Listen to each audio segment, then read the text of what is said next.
I that please some, try all, both joy and terror, of good and bad, that makes and unfolds error. Now take upon me in the name of time, to use my wings, impute it not the crime. To me or my swift passage that I slide, or 16 years, and leave the growth untried. As you had swept between Leonte's leaving, the effects of his fond jealousy so grieving, that he shuts up himself, imagine me, gentle spectators, that now I may be, in fair Bohemia, remember well, a son of the kings, which Florizel I now name with speed so pace, and speak of Perdita, now grown in grace. Equal with wondering what of her ensues, I list not prophecy, but let time's news be known when 'tis brought forth the shepherd's daughter, and what to her adheres which follows after is the argument of time.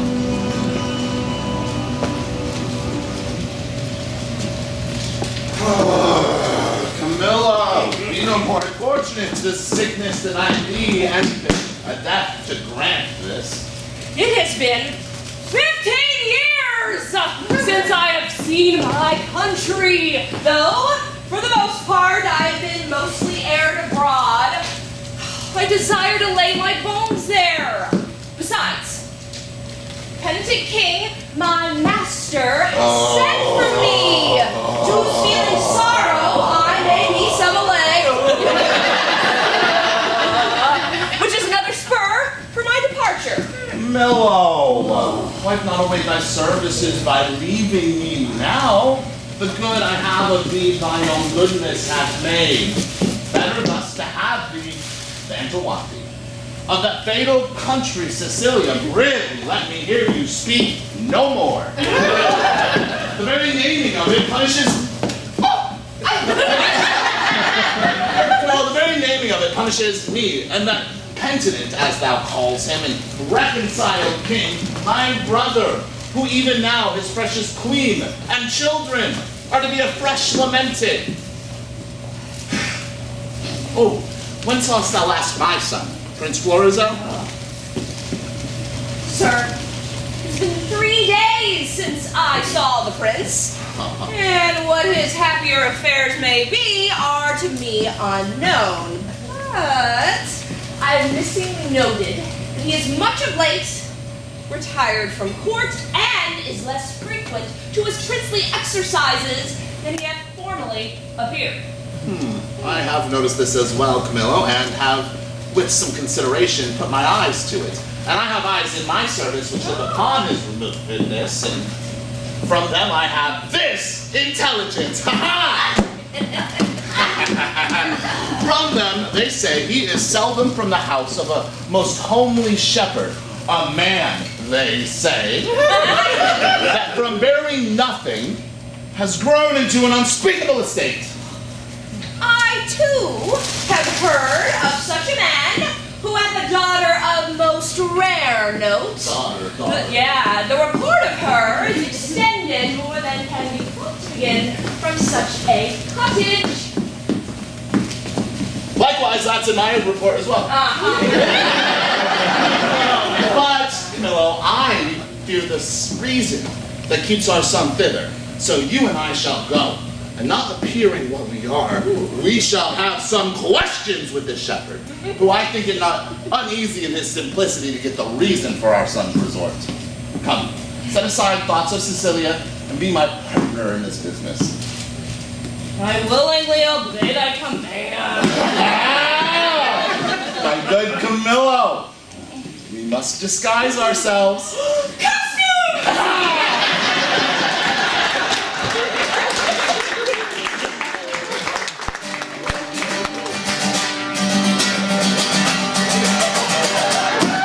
When daffodils begin to appear, when high the dark sea over the dale, why then comes in the sweet of the year?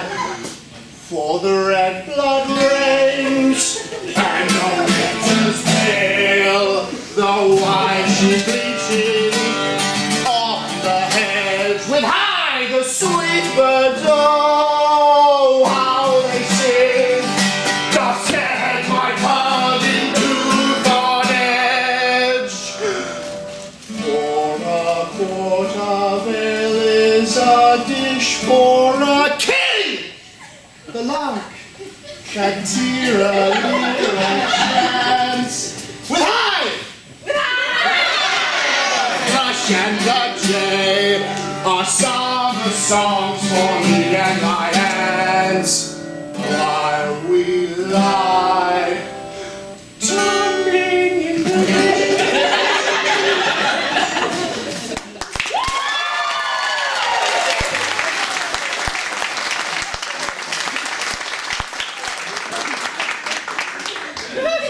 I have served Prince Florizel, and in my time wore 3-pile.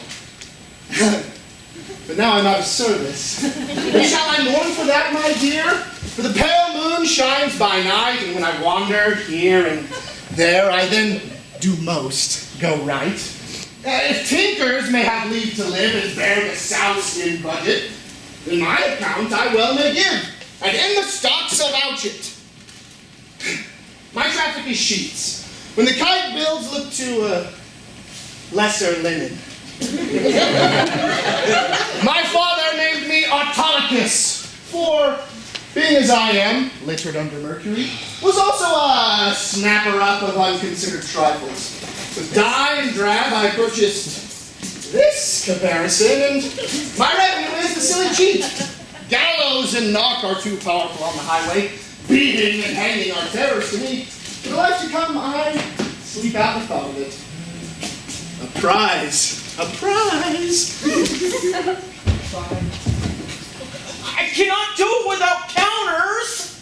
Oh.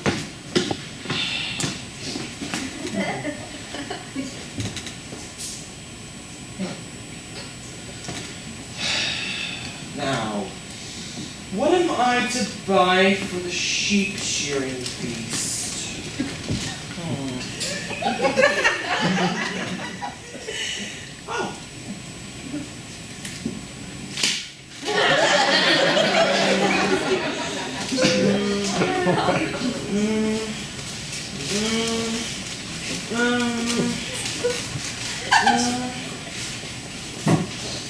Yeah.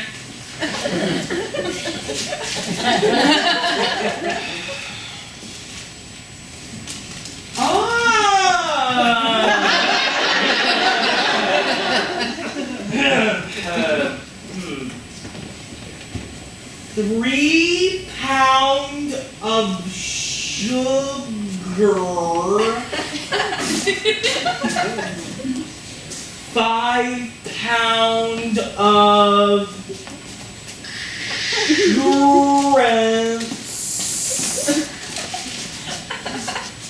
rice. What is this sister of mine to do with rice? But my father had made her mistress of the feast, and she lays it on. Oh, if ever I was born!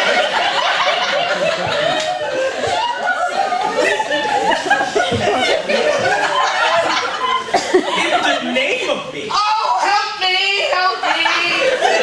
Pluck but off these rags and then Alas, poor soul.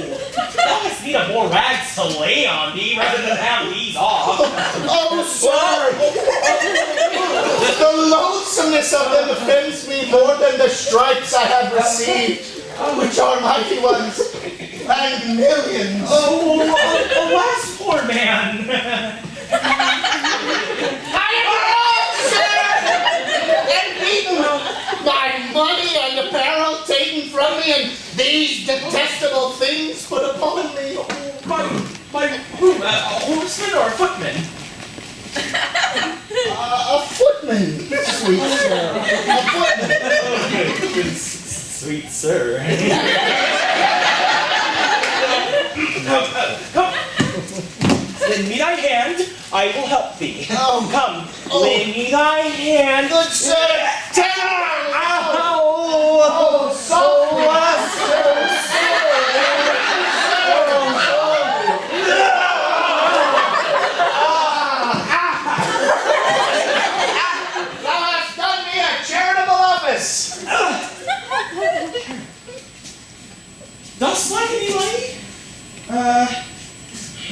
have a little money for thee? No, no. I beseech you, sir.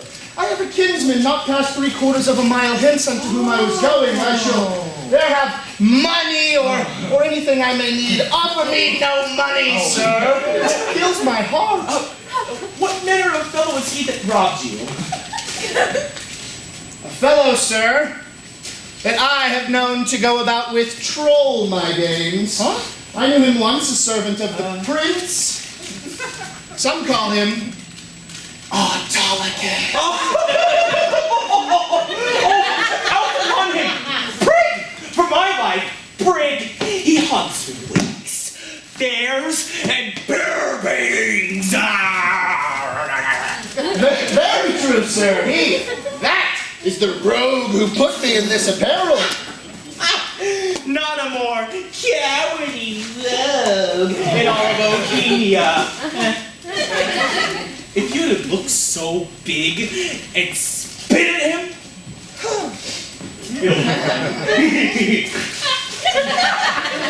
I must confess to you, sir, I'm no fighter. I am false of heart that way, and that he knew I warrant him. what have you now? Much better than I was. I can stand and walk. I will even take my leave of you and pace softly toward my kinsman. Shall I bring thee on the way? No, sweet sir. Sweet sir. Fare thee well. I must go buy spices for our sheep shearing. Prosper you, sweet sir. Sweet thing.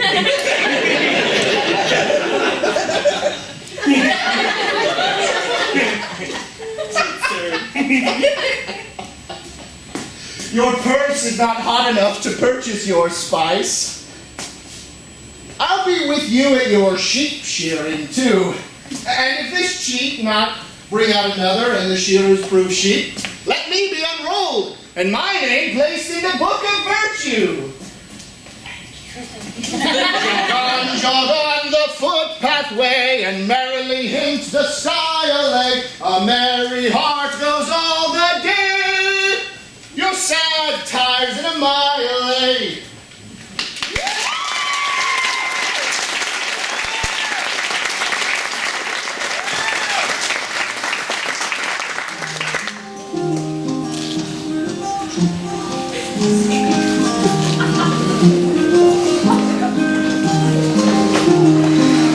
These are unusual weeds that each part of you. To give a life. No shepherdess, but Flora appearing in April's front. This your sheep shearing is a meeting of the petty gods, and you the queen on it. Sir, my gracious lord, to chide at your extremes it not becomes me. Pardon that I name them.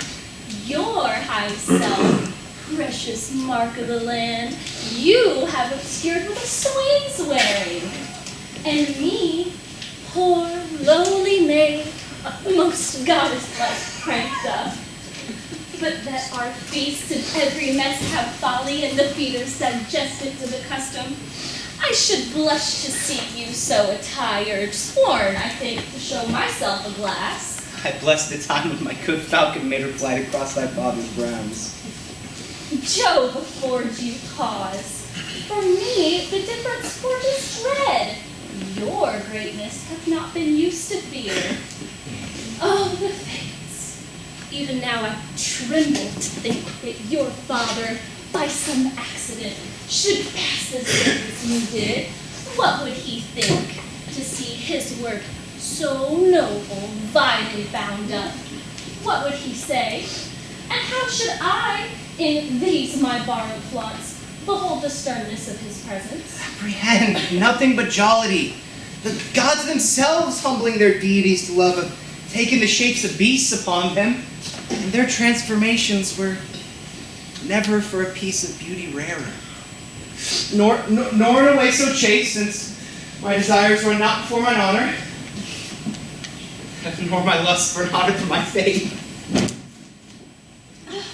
But, sir, your resolution cannot hold when 'tis opposed as it must be by the king. One of these two must be necessities, which then will speak.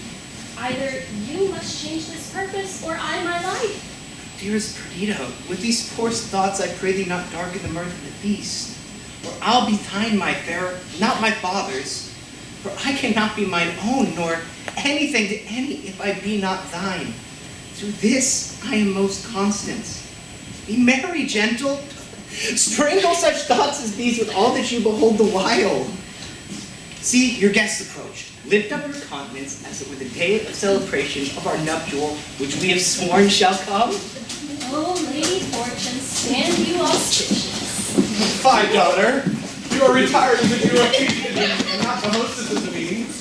Pray you, with these unknown friends welcome, for it is better for us to make better friends and more known. Prithee, with your blushes, present yourself that which you are, mistress of the feast. Bid us welcome to your sheep shearing as your good flock shall prosper. Welcome, sir. Welcome. It is my father's will I should take on me the hostessship of the day. Bring me those flowers there, Dorcas. Reverend friends, you're very welcome. For you, there's rosemary and rue. These keep seeming and savor all the winter long. Grace and remembrance be to you both, and welcome to our sheep shear. Oh, fair shepherdess, how well you fit our ages with flowers of winter. These are flowers of middle spring. I believe they are given to men of middle age.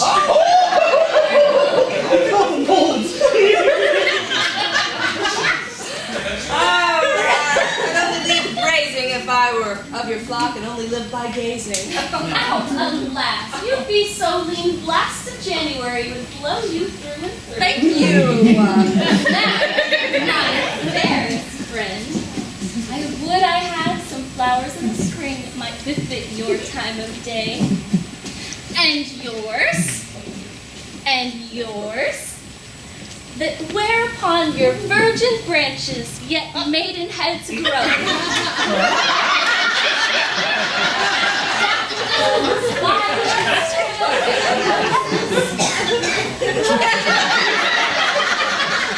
To make you garlands of and strewn o'er and over. What, like a corpse? No, not like a corpse, or a not to be buried, but wicked thing. Now come, take your flowers. Me plays, I think I've seen them do in Ritson pastorals. Sure, this robe of mine does change my disposition. But what you do still betters what is done. When you speak, sweet, I have you do it ever. When you sing, I have you buy and sell so. So give alms, pray still, and for the ordering of your affairs to sing them too. When you do dance, I wish you a wave of the sea that you might ever do nothing but that. Move still so, and own no other function. Each you're doing so singular and each particular crowns what you're doing in the present deed, that all your acts are queens. Lord, please.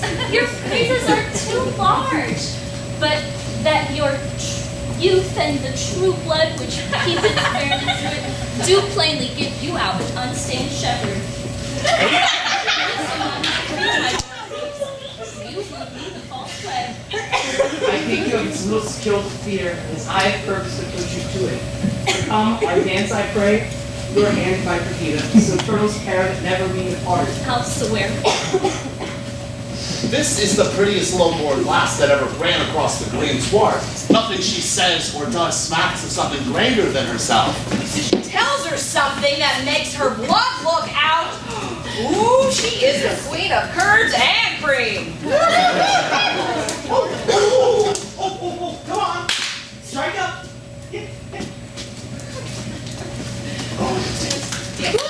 Big ball.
He sings several tunes faster than you'll believe.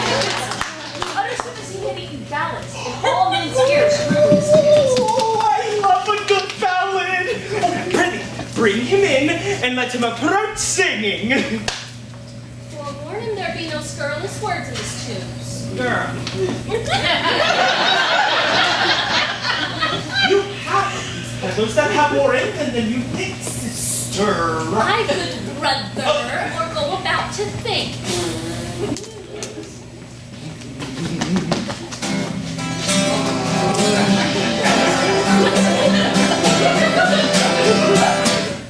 Long as white as driven snow, cypress black as echoes grow. Damask roses, masks for faces and for noses. Bracelet, necklace, amber, perfume for golden quaffs and stomachers, plans to give ideas, pins and poking sticks of steel, made black from head to heel. Come buy of me, come buy, buy lads, else your lasses cry.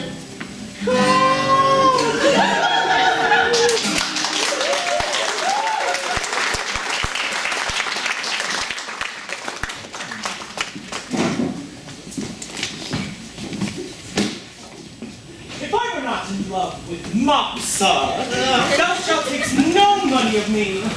But being as enthralled as I am, it'll also be the bondage of certain ribbons and gloves. I was proud to the gift of me for what? They come not do this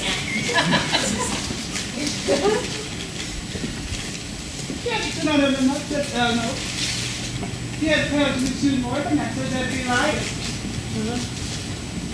He has paid you all he promised you, and maybe he has paid you more, which will shame you to give him a gift. Are there no manners amongst maids? Shall they wear their plackets where they bare their faces? Rudier whispering. Clamor your tongues.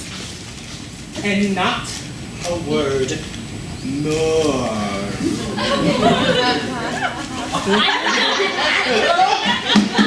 You promised me a timely lace and a pair of sweet gloves. Oh, haven't I told thee I was cozen by the way and lost all my money? Indeed, sir, there are cozeners abroad. Therefore, it behooves men to be wary. Fear not, thou man. Thou shalt lose nothing here. I should hope so, sir. For I have about me many parcels of charge. What is here? Ballads? Great of mine, I love ballads. And from the last part, then we're sure Here's one to a very doleful tune of how a usurer's wife was brought to bed of 20 money bags and a burthen. How she longed to eat adders' heads and toads carbonado. Is it true, think you? Very true, and but a month old. Let's make her marry the user. Come, lay it by. Let's see more ballads. We'll buy the other things anon. Here's one of a fish that appeared upon the coast on Wednesday, the 4 of April, and sang this ballad against the hard hearts of maids. It is thought she was a woman and was turned into a fish, for she refused to exchange flesh with one that loved her. Is it true, thank you? 5 justices' hands at it, and more witnesses than my pack will hold. Ooh, come, lay it by 2. Oh, another? Here's a merry ballad, but a very pretty one. Oh, well, let's have some merry ones Yeah. This is a passing merry one, and goes to the tune of 2 maids wooing a man. There's a maid out west, I can tell you. Oh, well, we can both sing it. If thou bear part, thou shalt hear. We learned the tune on it a month ago. I can bear my part. You must know 'tis my occupation.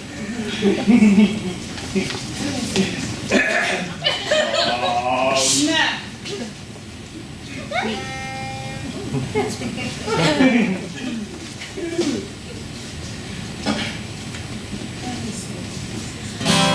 Oh, not so long ago, he quoth he loved me so. He kissed me, said he missed me, though he saw me the night there. Oh, yes, he bore me and told me sweet things. Laid mine ear upon his heart. Methought he loved only me until one night he called a name that was not mine. Oh, what's a man to do when a man's bad and blue? Doth he regard of her when he's kissing me? No! Yes. Happily thinks of me when he's kissing her. Yes! No. Oh, what's a man to do when her man is bad and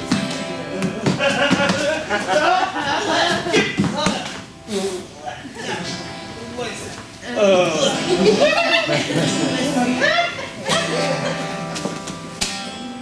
A few short days has passed since I saw my man last.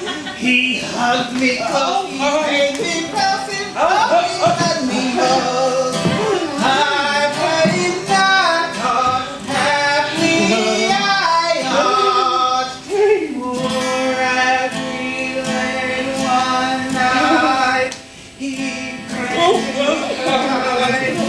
whispering a name that was not mine. What's a man to do when her man is bad and blue? Not be regarding her when he's kissing me, or happily thinks of me when he's kissing her. What's a man to do when her man is bad and blue? say, what's a man to do when her man does not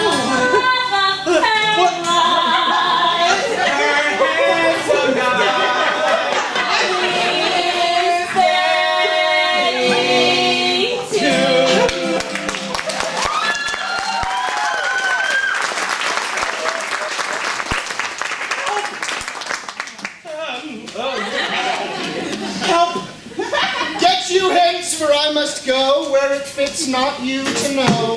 Whither? Oh. Whither? Whither? It becomes thy oath full well without to me thy secrets tell. We too, let me go thither. Or thou goest to the orange or milk. It's either down or not. Neither. Wait. Yes. Neither.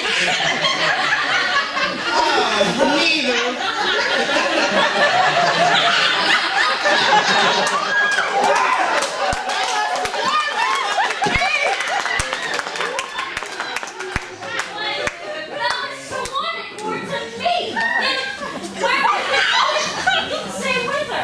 Oh, we'll have this song out anon by ourselves. My father and the gentlemen are in sad talk, and we'll not trouble them. Come, bring thy pack, and follow me. Wenches. I'll buy for you both. Peddler, we'll have the first choice. Follow me, girl. And you'll pay well for 'em.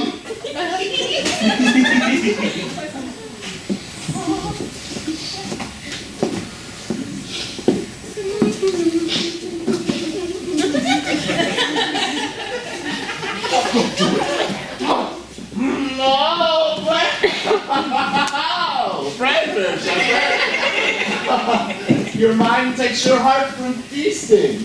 Now, when I was young and in love, as you are wont to do, I would have loaded my sheep with nuts. I would have ransacked that peddler's silken treasury and poured it to her acceptance. Old sir, I know, but she prizes not such trifles as these. The gifts she looks for me are packed and locked in my heart, which I have already given, but not yet delivered. Oh, hear me breathe my life before this ancient sir, who it seems hath sometime loved. I take thy hand, this hand. Let me then hear what you would profess. Do and be witness to it. And this, my neighbor, too. Let her hear. And she, and more than she, and men, the earth, and heavens and all. That were I crowned the most imperial monarch, thereof most worthy. Were I the fairest youth that ever made eyes swerve, had force and knowledge more than were ever man's, I would not prize them without her love. For she employs them all, commends them and condemns them to her service, or to their own perdition. Barely offered. This shows a sound affection. But my daughter, so you like him? I cannot speak so well. Nothing so well, no, nor mean better. By the pattern of mine own thoughts, I cut out the purity of his. Take hands! A bargain! And you, unknown friends, shall bear witness to it. I give my daughter to him. Come. Your hand. Daughter, yours. Soft! Swain, beseech you, a while.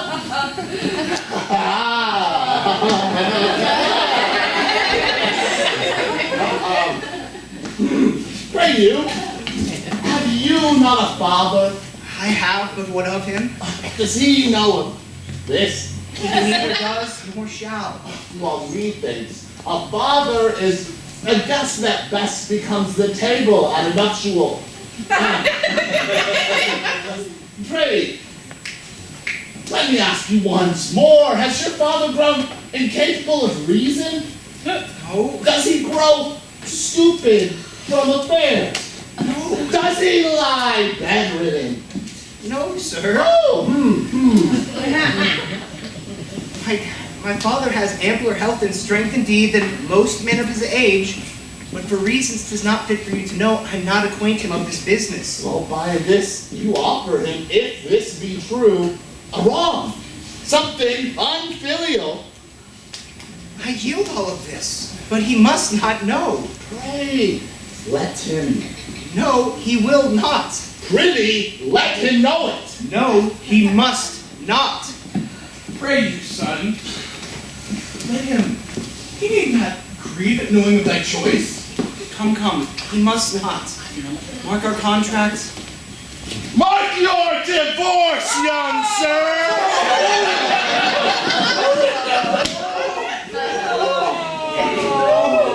Whom, son, I dare not call. Thou art too base to be acknowledged. Thou art a scepter's heir.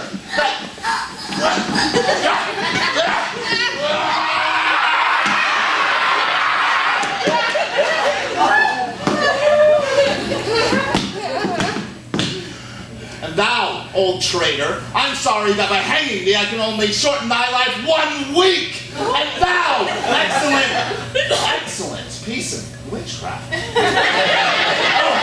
Thou, of course, must know the royal fool thou copest with. Oh, my heart. Oh. I will have thy face scratched with briars and made more homely than thy state. And thou, fond boy, if thou shalt so much ever but sigh, thou shalt never see this knack, or will have thee barred from succession. Come, follow us to the court.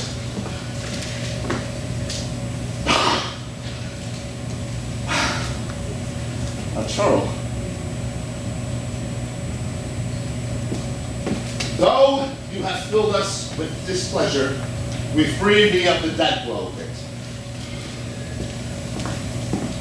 Thou art worthy enough for a herdsman. Yeah, that makes himself too. But our honor therein, unworthy sheep.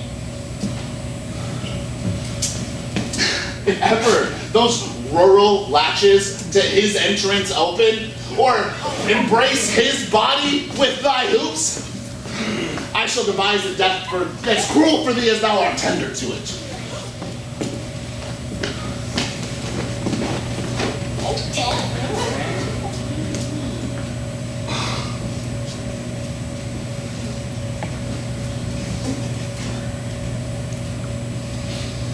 Even here, undone.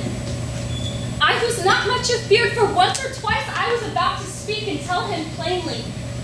The selfsame sun which shines upon his court hides not his visage from our cottage, but looks on alike. Will it please you, sir, be gone? Beseech you, of your own state take care. This dream of mine, now being awake, I'll clean it no inch further, but milk my using. Why, how now, Father? Speak, ere thou diest. Cannot speak, nor think, nor dare to know that which I know. Oh, sir, thou hast undone a man of 63 who sought to lay quiet in his grave and die where my father died, lie close by his honest bones. Now, some hangman will put on my shroud and lay me where no priest shovels in dust. Oh, cursed wretch, that knewest this was the prince and wouldst adventure to your faith with him? Undone. Undone. If I shall live to die within the hour, I will have lived to die when I retire.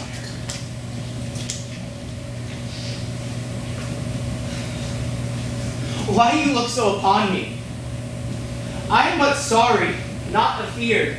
Delayed, but nothing altered.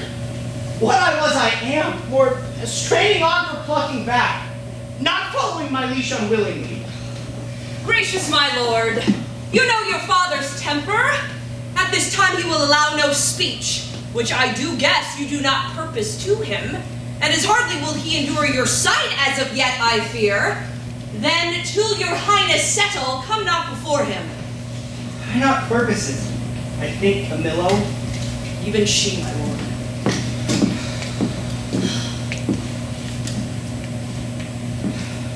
How often have I told you what would come of this? How often said my dignity would last but till it were known?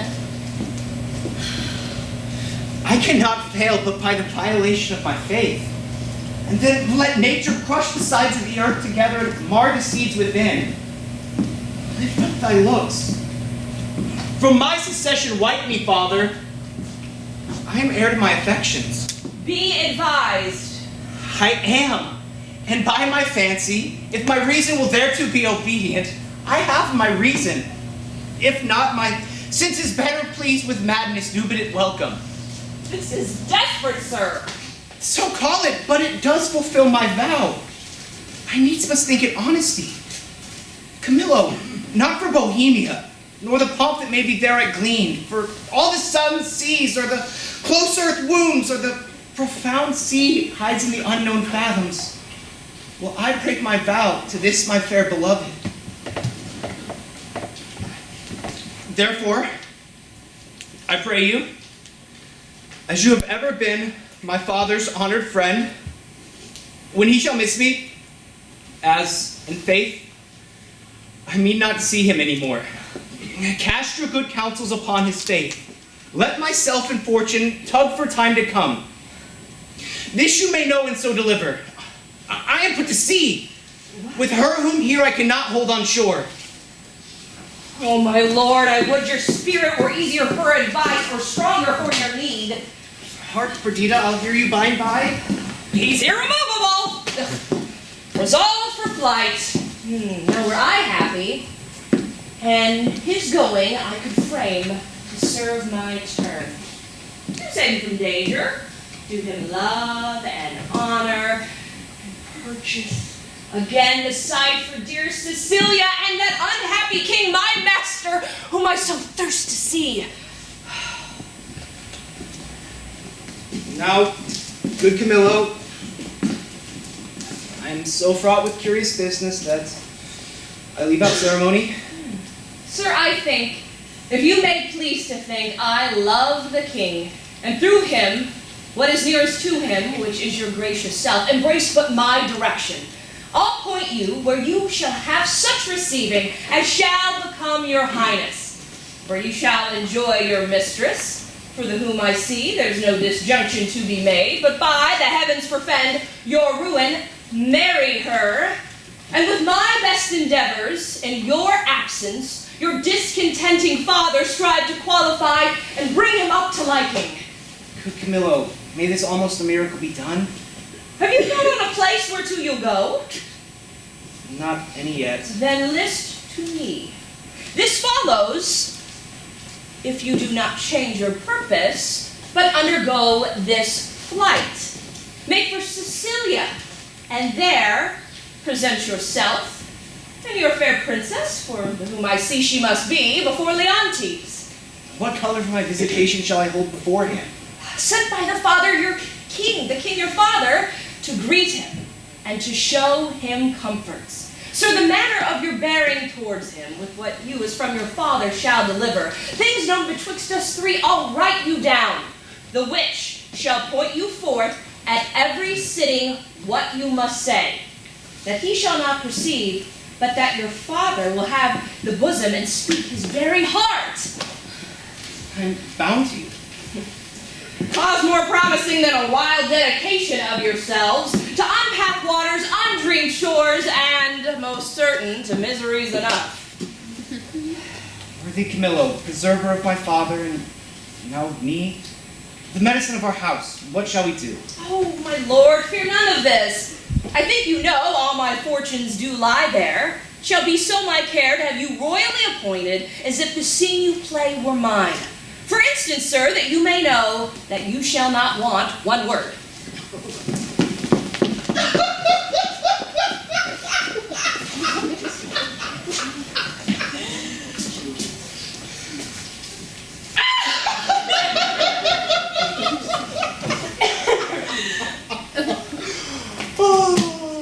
What a fool honesty is.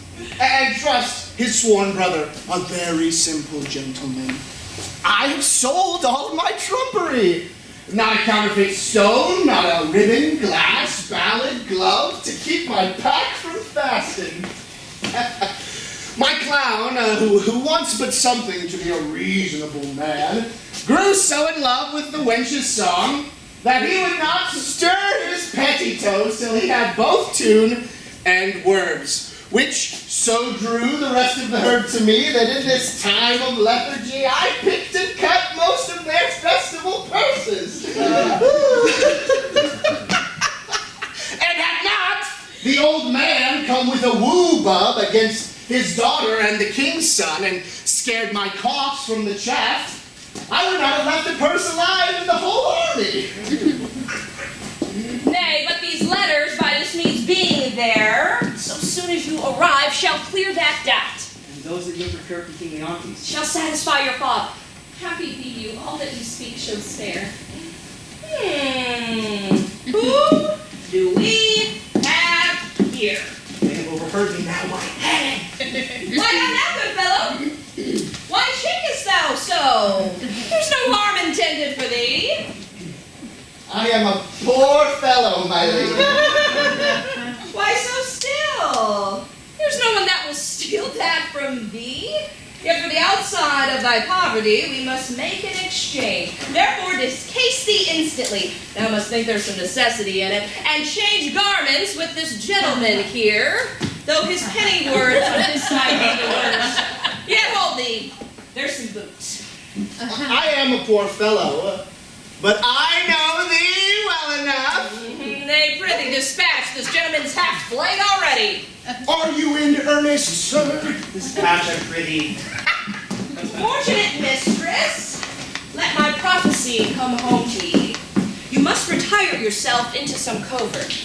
Therefore, take this cloak and hat and throw it o'er your brow, muffle your face, and dismantle you, and as you may, disliken the truth of your own seeming. Ooh, and for you, for I do fear eyes over, get to shipboard undescribed. I see the place so lies there, I must tear apart. No remedy. Have we done there? Should I now meet my father, he would not call me son. Nay, you shall have no hat. No. Come, lady, come. Fare you well, friend. Adieu! Twain Perdito, what have we forgot? I'll have a word. What I shall do next is to tell the king of their escape and whither they are bound, wherein my hope is I shall so prevail to force him after, in whose company I'll review Sicilia, for I have such a longing. Fortune speed us. Thus we sent Han Camillo to the seaside. Ah, the swifter speed there. I understand this business. I hear it. To have an open ear, a quick eye, and a nimble hand is necessary for a cut purse. A good nose is requisite also to smell out work for the other senses. The prince himself is about a piece of iniquity, stealing away from his father with his clog at his heels. If I thought it a piece of honesty to acquaint the king with all, I would not do it. I find it the more knavery to conceal it, and therefore am I constant to my profession. Aside, here is more matter for a hot brain. See what a man you are now? You're a king, she's a changeling, and under your flesh and blood. Nay, but hear me! Nay, but hear me! Go to then! She being none of your flesh and blood hath not offended the king. So your flesh and blood is not to be punished by him. Show him those things, those secret things. All but what she has with her. This being done, let the law go. Whistle.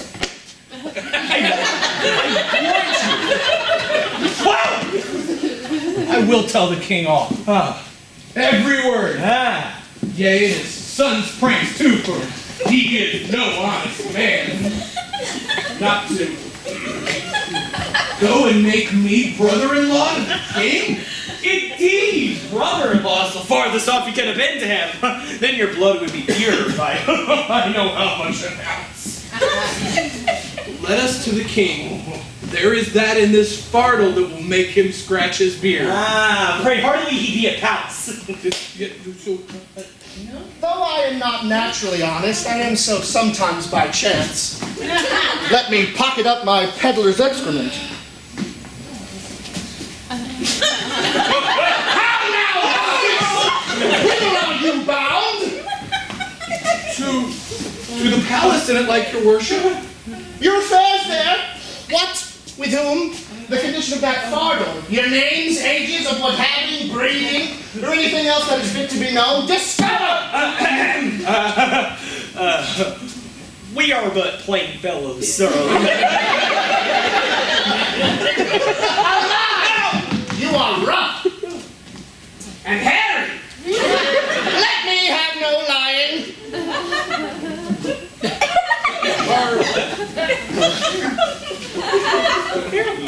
Are you a courtier in it like you, sir?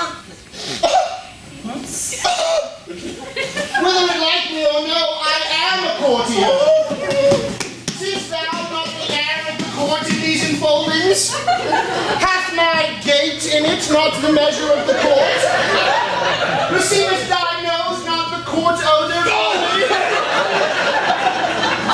I am courtier Capapay, and one that will push on or blow back thy business there, whereupon I command thee to open thy affair. My business, sir, is to the king. The fardel! What's in the fardel? Wherefore the box? Sir, there lie such secrets in this fardel that shall only be known to the king, and which he shall know within this hour if I may come to the speech of him.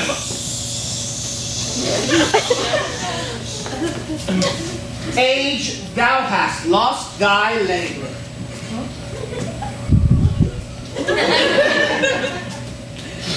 Why, sir? The king is not at the palace. He has gone aboard a new ship to purge himself and air himself. For if thou be capable of such things serious, thou must know the king is full of grief. So it is said that 'tis because his son was to marry a shepherd's daughter? If that shepherd be not in hand fast, let him fly. The curses he shall hear, the tortures he shall face, will break the back of man, the heart of monster. Thank you so, sir. Not he alone shall suffer what wit can make heavy and vengeance bitter. Alone. Though those that are germane to him, though 50 times removed, will all come under the hangman. Though it be great pity, yet it is necessary. Has the old man ever a son, sir? Thank you so, sir. And like you, sir.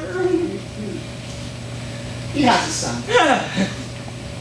Who shall be flayed alive, then anointed o'er with honey set on the head of a wasp nest, then stand till he be 3/4 underground yet, then revive again with aquavitae or some other hot infusion, then in the hottest day prognostication proclaims, shall he be set against a brick wall, the sun looking with a southward eye, where it will see him blown with flies to death.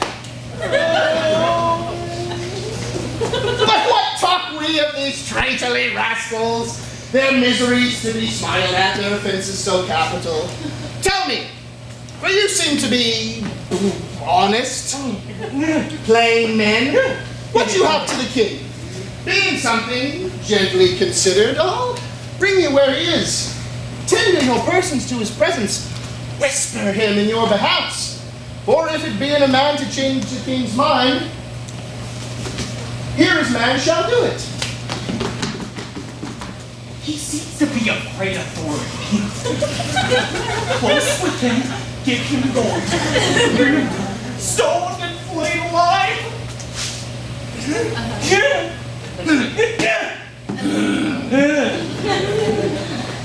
Sir, if it do please you to take up this business for us, here is the gold I have. Well, give me the moiety. Are you part of this business?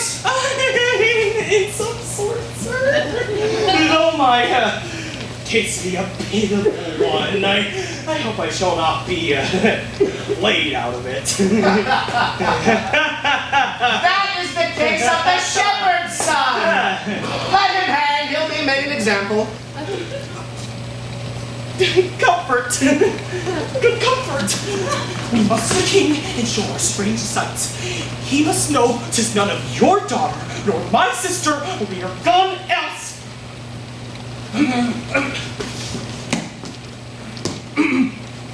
Sir, I'll give thee as much when the business is performed. I'll trust you. Go along toward the seaside, walk on the right hand. I will but look upon the hedge and follow you. Oh, we are no. Blessed with this man. May I say, even blessed. Let us go as he bid us. He was provided to us good.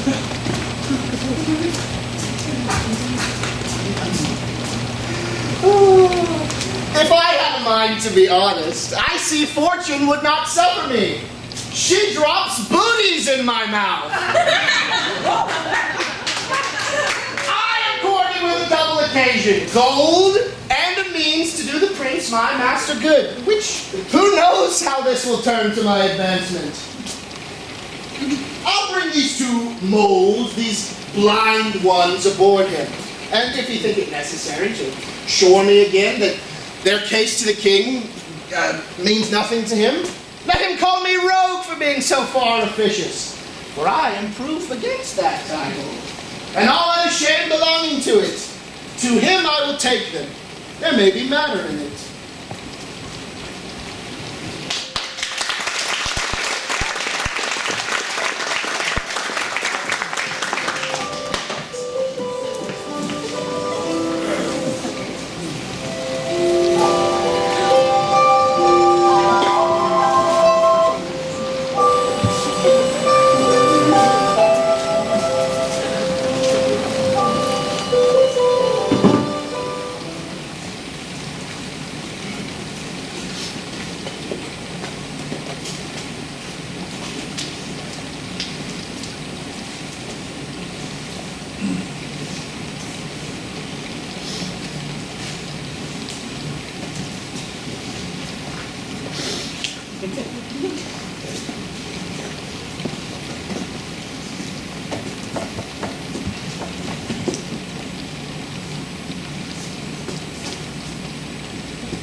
Sir, you have done enough and performed a saint-like song.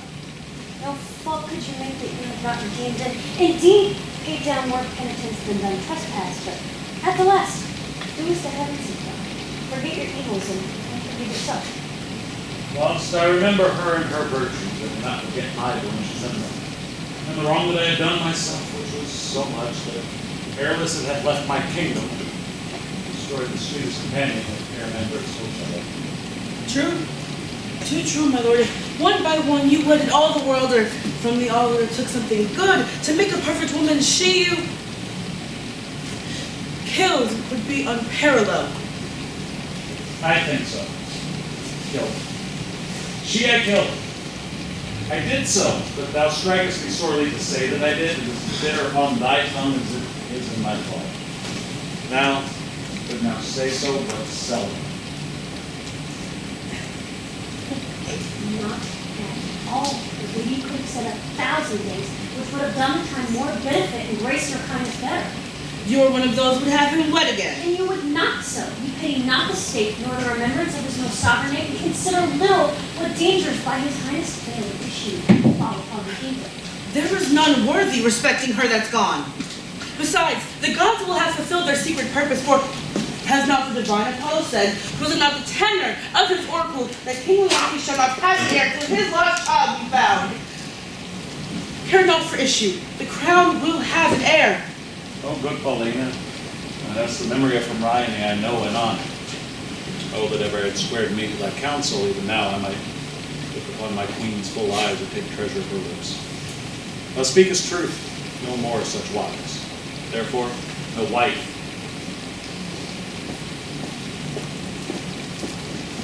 One that gives out himself, Prince Florizel, son of Polixenes, and his princess, she of affairs which I did behold desires access to the higher presence. What with him? He comes not like unto his father's greatness, but train. But few and those but me. His princess, say you with him? Aye, the most peerless piece of earth I think e'er the sun shone bright on.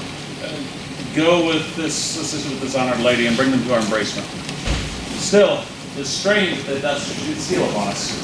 Had our prince, jewel of children, seen this hour, he had paired well with this lord. 'Twas not a full month between their births. Prithee, no more cease. Thou knowest he dies to me again when talked of. They are come.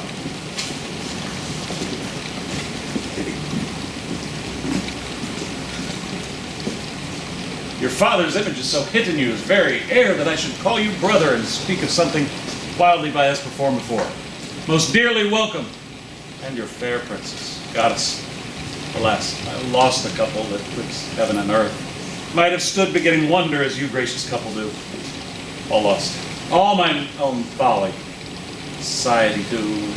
amity of your brave father, who, though bearing misery even now, I desire to look on him. By his command have I here touched Sicilia, and from him give you all the greetings that a friend can give his brother, but infirmity which waits upon worn times have something seized his wished ability. He had himself the lands and sea twixt your throne and his, measured to look upon you, whom he loves. He bade me say so, more than all the scepters and those that bear them living. My brother, you have a holy father and a graceful gentleman, against whose person, so sacred as it is, I have done sin, though the heavens, taking angry note, have left me issueless, while your father, blessed as he merits from heaven, with you worthy his goodness. What might I have done? Might I, a son and daughter even now, to look on in such goodly things as you?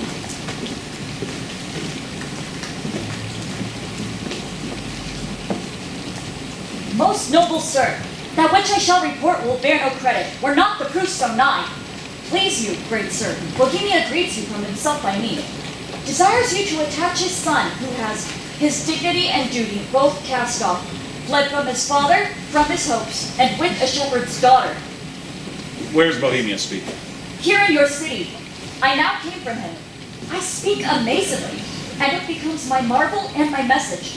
To your court, whilst he was hastening, in the chase, it seems, of this fair couple, meets he on the way the father of this seeming lady and her brother, having both their country quitted with this young prince. Camillo has betrayed me, whose honor and whose honesty until now has endured all weathers. Lay it so to her charge. She's with the king, your father. Who, Camillo? Camillo, sir. I spake with her, who now has these four men in question. Never saw I wretches so quake.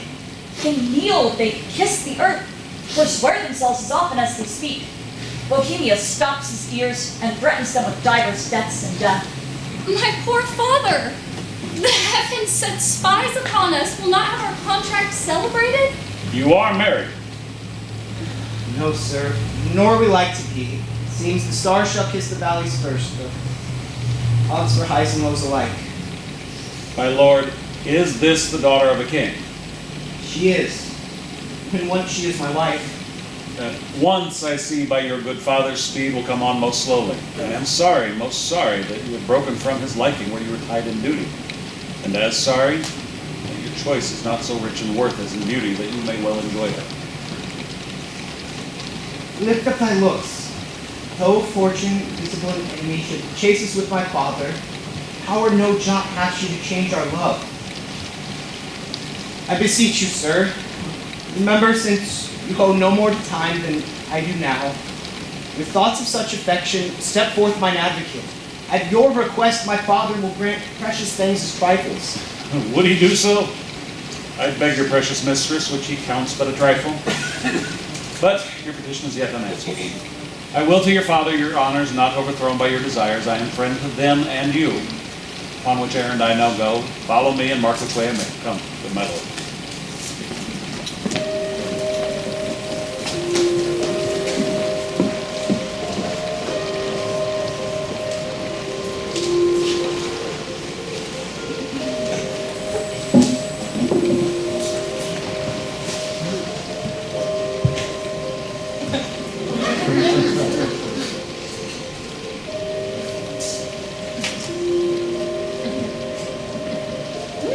Beseech you, sir, were you present at this relation?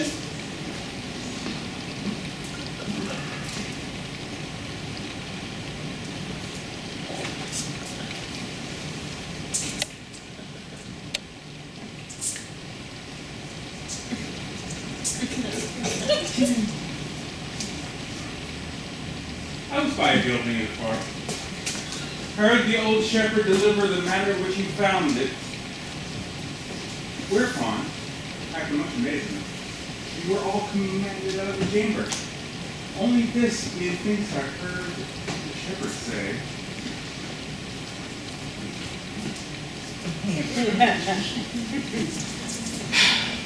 He found the child. I would most gladly know the issue of it. Make a broken delivery business. But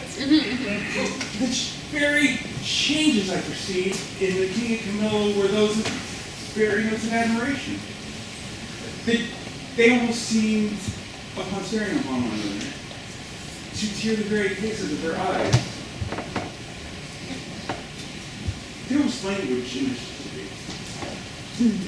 speech in their gesture. They looked as if they'd heard of a world ransom for one destroyed. There was a passionate wonder that appeared in them. But the wisest beholder, having not of sight, could not tell you if the joy were death, could not tell you if the future were joy or sorrow. A gentle lady that happily can tell you more. It is a good lady. Nothing but bonfires.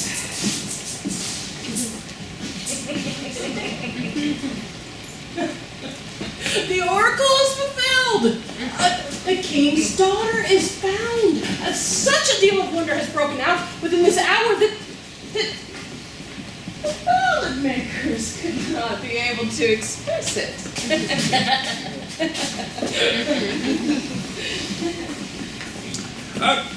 Here comes this lady. She will certainly deliver you more. How goes it? The tale, the news which is considered good, is much like an old tale. The verity of which is under strong suspicion. Has the king found his heir? Most true, if ever truth were pregnant by circumstance. That which you'll hear, you'll swear you see. There is such unity in the proofs. The mantle of Queen Hermione's, her jewel about the neck of it, the letters of Antigonus found with it, which they knew to be of his character, the majesty of the creature and resemblance of the mother, the affection of nobleness which nature shows above her breeding, and many other evidences proclaim her with all certainty to be the king's daughter. Did you see the meeting of the two kings?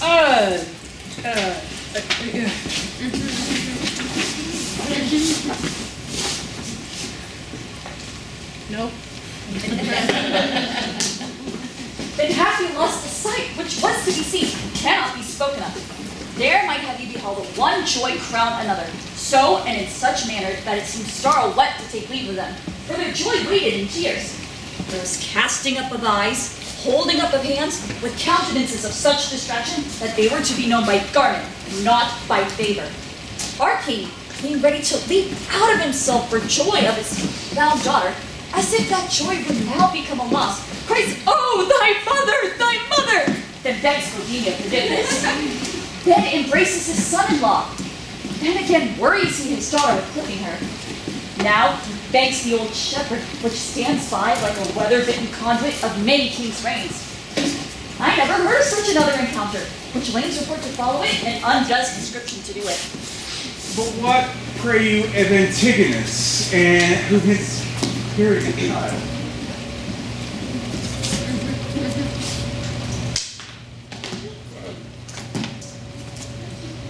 He was torn to pieces with a bear! This avouches the shepherd's son, who has not only his innocence, which seems great, to justify him, but a handkerchief and rings of his that Paulina knows. But what of his mark and his followers?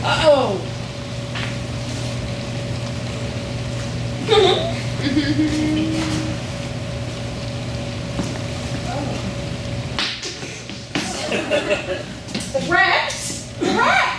The same instant of their master's death, and in the view of the shepherd. So that the instruments that aided in exposing the child had been lost when they were found. But the noble battle twixt joy and sorrow that fought in Paulina. She had one eye declined for the loss of her husband, the other elevated for the oracle was fulfilled.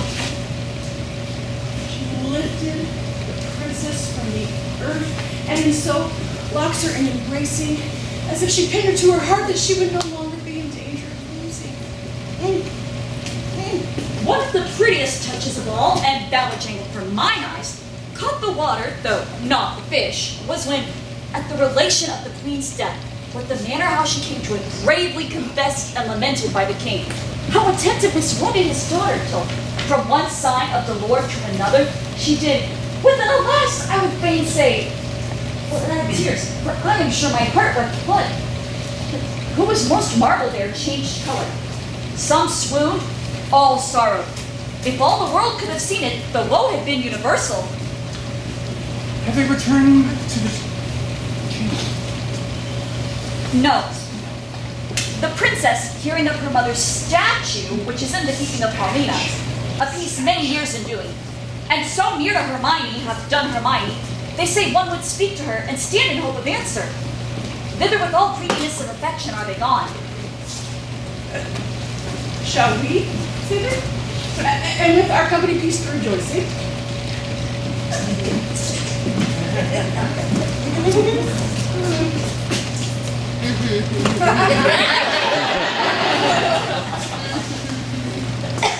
I brought the shepherd and his son aboard the prince.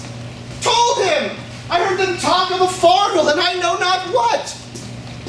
Ugh. And here come those I have done good to against my will.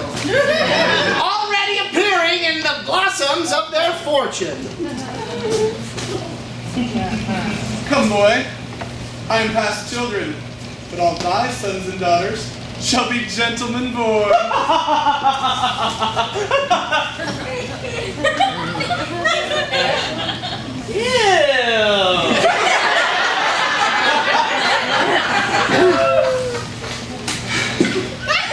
You are well met, sir.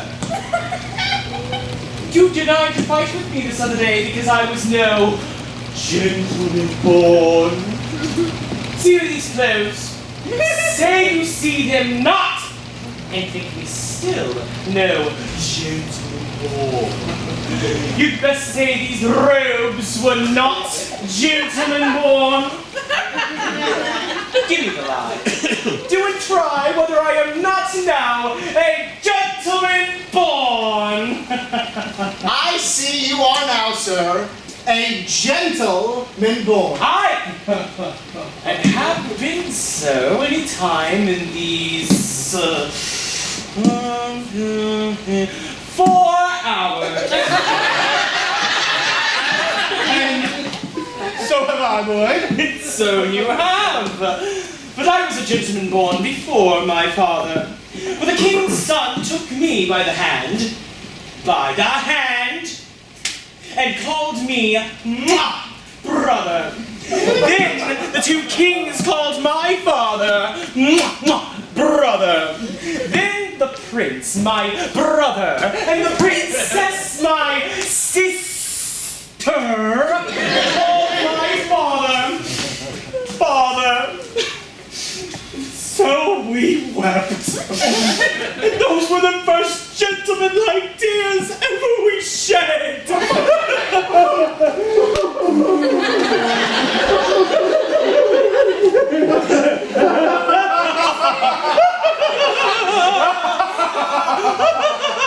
And son, we shall live to weep many more.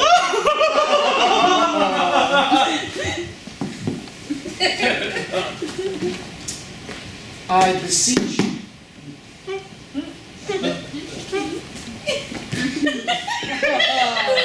I beseech you, sir, to forgive me all the sins I have committed against your worship, and to give you my good report to the prince, my master.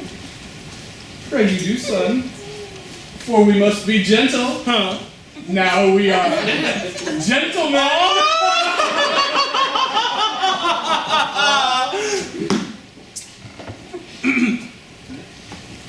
Wilt thou amend thy life? Aye, and it like your worship.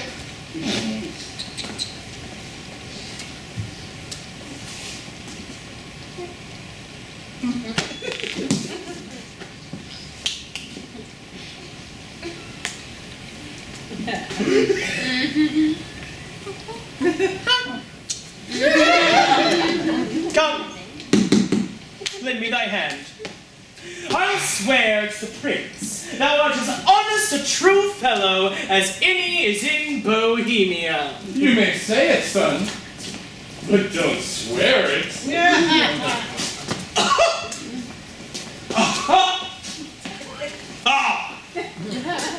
Not swear it. Now that I am a gentleman, let boors and franklins say it. I'll swear it. Come, follow us. We'll be thy good masters.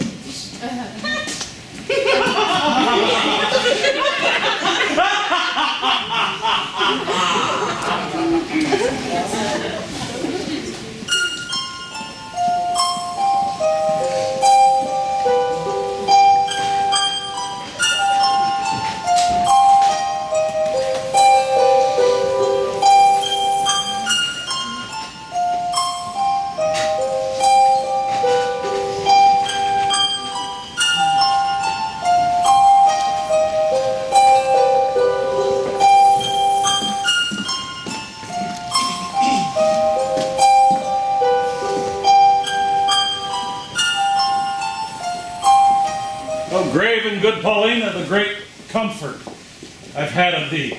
We honor you with trouble. We came to see the statue of our queen.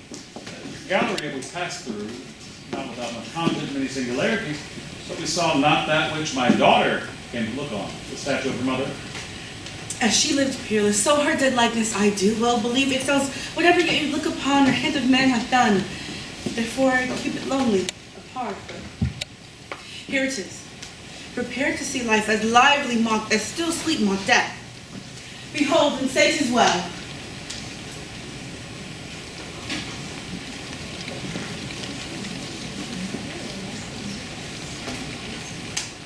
I like your silence.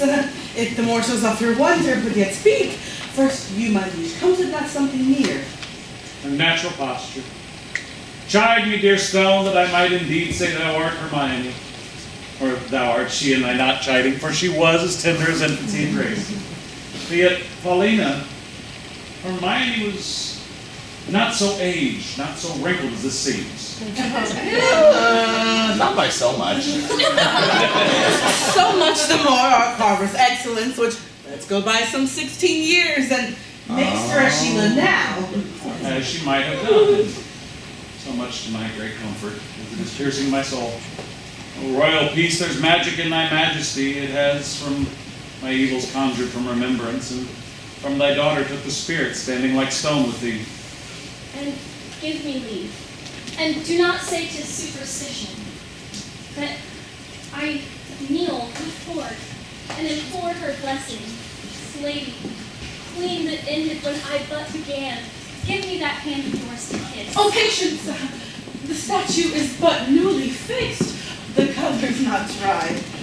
My lord, your sorrow was too sore laid on, which 16 winters cannot blow away. So many summers dry, scarce any joy did ever live so long. No sorrow killed its suffers. Thus, brother, let him that would have the power to cause this grief come out and piece it up himself. Indeed, if I had thought the sight of my poor image would thus have brought you, for the stone is mine, I had not shown it. Do not draw that curtain. No longer shall you gaze in it, lest you may think and not move. Peace, Paulina. What was he that did make it? Oh, I wish that I were dead. But, my brother, would you not deem that it breathed, and that those veins did verily bear blood? Oh, the very life is warm upon her lips. I will draw the curtain. My lord is almost so far transported that he may think and on it live. Settled senses of the world can match the pleasure of this madness. I am sorry, sir, I have this far stirred you. But I could afflict you farther. Do, Paulina. For this affliction has a taste as sweet as any cordial comfort. Let no man mock me, I will kiss you.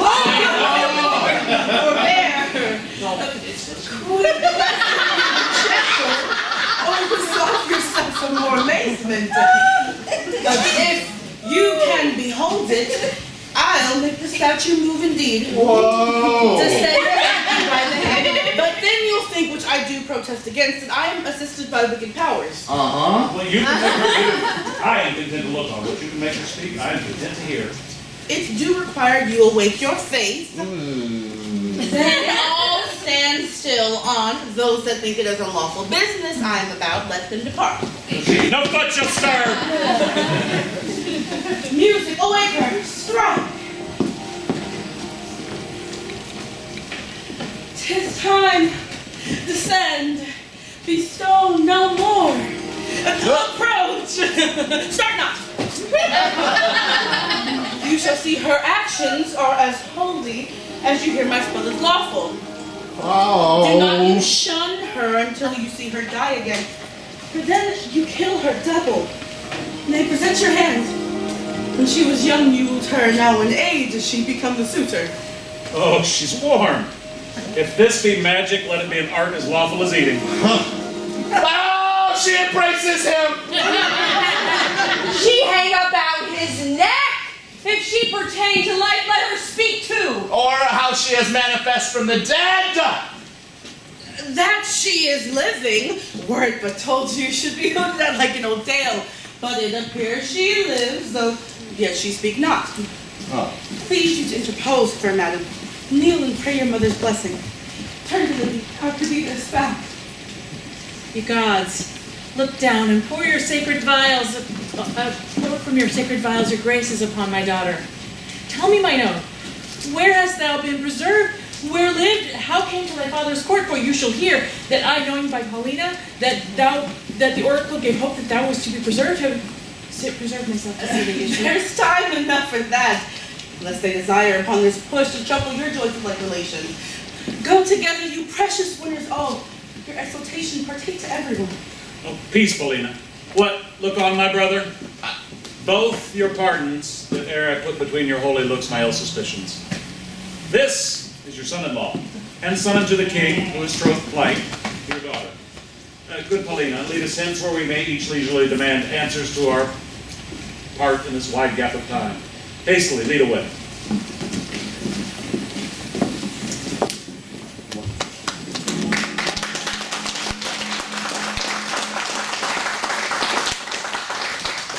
And what to her adheres which follows after is the argument of time, of this allowed. If ever you have spent time worse ere now, if never, yet that time himself doth say, he wishes earnestly, you never may.